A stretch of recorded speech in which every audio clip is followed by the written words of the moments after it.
Olá, queridos irmãos, eu sou o pastor Alexandre Dutra e esse é o nosso devocional diário. Nós temos como título da mensagem de hoje, do nosso devocional de hoje, Resgatando o Tempo, tá bom? Então, que você possa se alegrar e se preparar para lidar com esse ora amigo, ora não poucas vezes nosso inimigo, o tempo, tá certo? Bom, para começarmos então essa meditação, esse devocional, eu convido você a abrir a sua Bíblia, aqueles que podem, em Efésios capítulo 5, e nós vamos ler os versículos 15 a 17. Acompanhe comigo a leitura, que diz assim, nas Sagradas Escrituras: Portanto, vede prudentemente como andais, não como necios, mas como sábios, remindo o tempo, porquanto os dias são maus.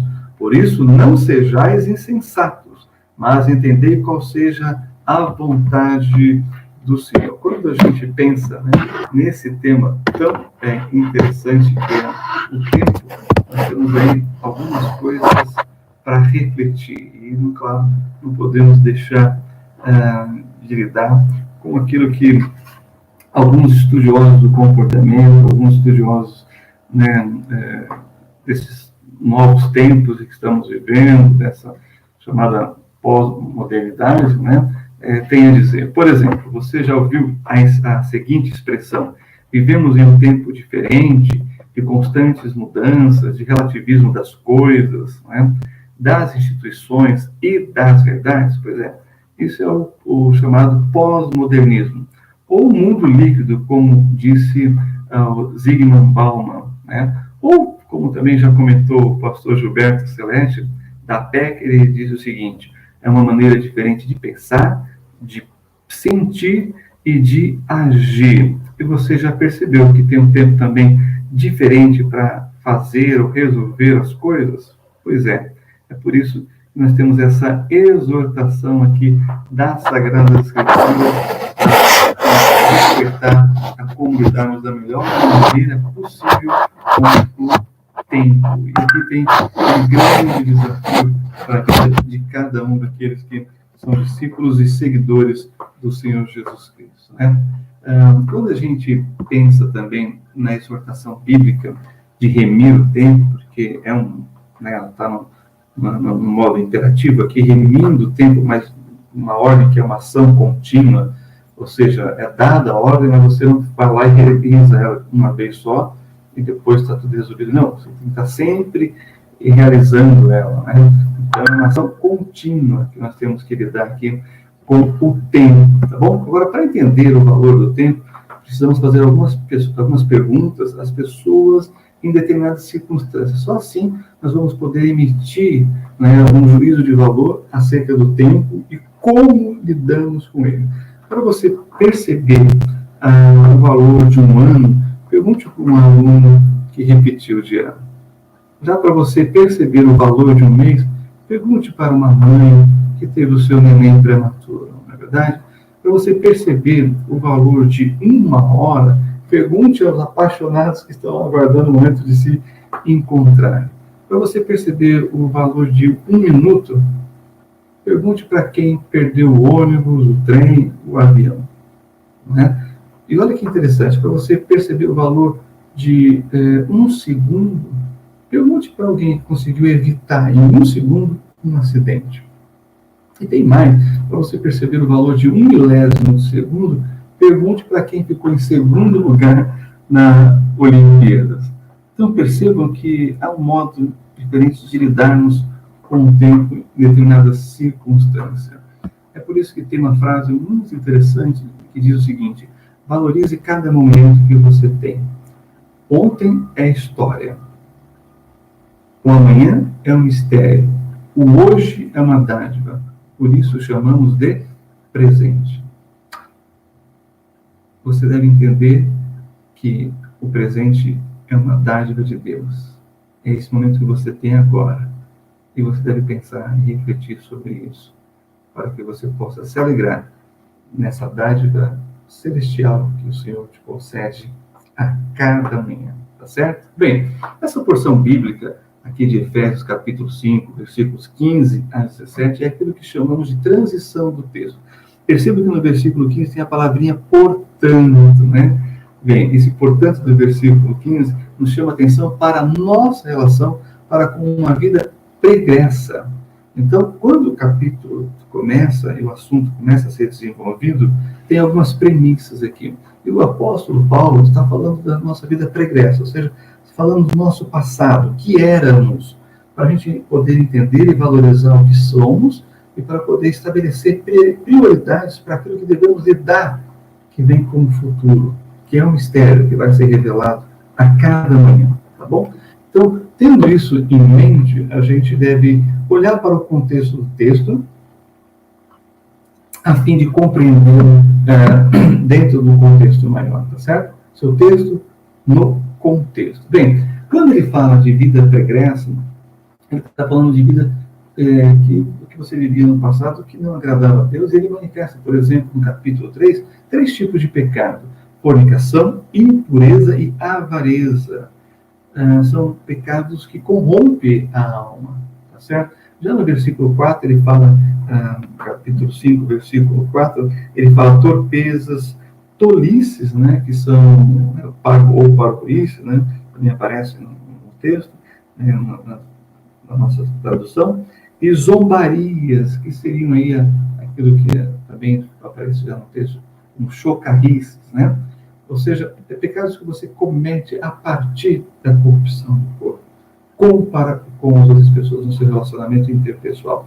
E no versículo 5 ele fala de idolatria. Ou seja, idolatria é colocar alguém ou algo na frente de Deus, antes de Deus na sua vida. Isso é idolatria. Quando você coloca um ídolo, quando você coloca uma pessoa, quando você coloca uma circunstância, quando você coloca uma vontade, um desejo na frente de Deus, em primeiro lugar, isso é idolatria nas Sagradas Escrituras. E o versículo 11 ele fala de obras infrutuosas das trevas, que é o caminhar em direção ao abismo, à escuridão, à queda. Tá certo? Então, Deus quer que você entenda na sua vida pregressa para que você deixe para o passado, enterrado, sepultado, e avance no seu presente uma relação que cresça para o objetivo do capítulo, que está no capítulo 5, né, versículo 1, do nosso contexto aqui, que diz: sede, pois, imitadores de Deus como filhos amados. Esse é o alvo, esse é o objetivo, ser filho de Deus, né, seguindo os passos de Cristo, seguindo o exemplo do Senhor, tá bom? Mas também, no capítulo anterior, nós temos 2 chaves importantíssimas para entender o texto e desenvolver na vida espiritual. Está aqui no capítulo 4, versículo 22, que diz que quanto ao trato passado dos despojeiros do velho homem, que se corrompe pelas concupiscências do engano. Olha que interessante. Ele retoma no capítulo 5, dando os nomes desses pecados da vida passada. Ele diz: você tem que se despojar desse velho homem. Esse velho homem não tem que ter mais influência sobre a sua vida. Ele tem que ser deixado para trás, tá bom? E ele diz das concupiscências, ou seja, são desejos desenfreados da carne. E tem uma frase de um psiquiatra judeu, não crente, mas que é muito verdadeira. Ele disse o seguinte, que o homem não deve ser escravo dos seus desejos. Dr. Flávio de Kovács, infelizmente já falecido há alguns anos recentes, né? E a segunda chave para entender esse contexto, para essa questão de lidar com o tempo, passado, presente e futuro, está no versículo 24, que diz: e vos revistais do novo homem, que, segundo Deus, é criado em verdadeira justiça e santidade. Perceba, então, que você deixa algo para trás, você se despoja, está vazio, está limpo e preparado, e você coloca outra coisa no lugar. Você preenche com aquilo que o texto diz que é verdade, justiça e santidade. É um tom que Deus está te dando para você lidar com esse novo tempo que Deus te dá como presente, e nessa pessoa que você deve ser agora, um novo homem, tá certo?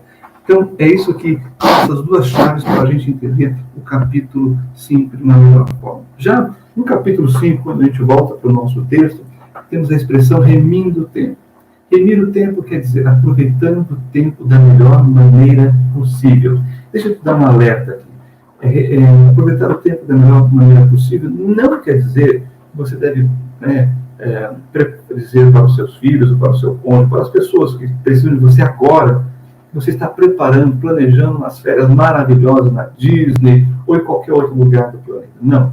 Aproveitar o tempo, viver o tempo da melhor maneira possível é você estar presente quando as pessoas precisarem de você, quando o seu filho precisar de você, quando o seu cônjuge precisar de você, quando a empresa, muitas vezes, precisar de você naquele momento, naquela hora.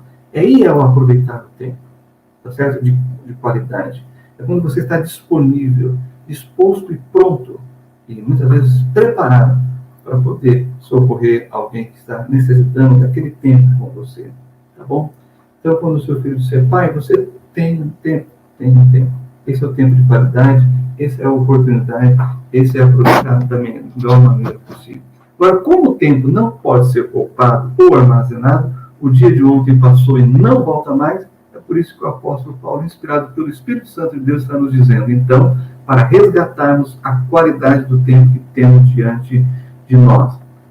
E essa mesma porção também aponta, então, para aquilo que o apóstolo vai colocar como prioridades no seu tempo, em que você deve equacioná-lo, distribuí-lo, e de forma disciplinada. Eu sei que é um esforço isso, mas você deve ter para ser bem-sucedido e para ter o tempo como seu aliado e não como seu inimigo. Então, de forma para maximizar a qualidade do seu tempo, de acordo com as prioridades, ele vai colocar aqui no capítulo 5, versículos 18 a 21, que a sua prioridade deve ser Deus. Olha só o que ele diz: e não vos embriagueis com vinho, em que há dissolução, mas enchei-vos do Espírito, falando entre vós em salmos, e hinos e cânticos espirituais, cantando e salmodiando ao Senhor no vosso coração, dando sempre graças por tudo ao nosso Deus e Pai, em nome de nosso Senhor Jesus Cristo, sujeitando-vos uns aos outros no temor do Senhor. Olha aí, a prioridade na sua vida deve ser Deus.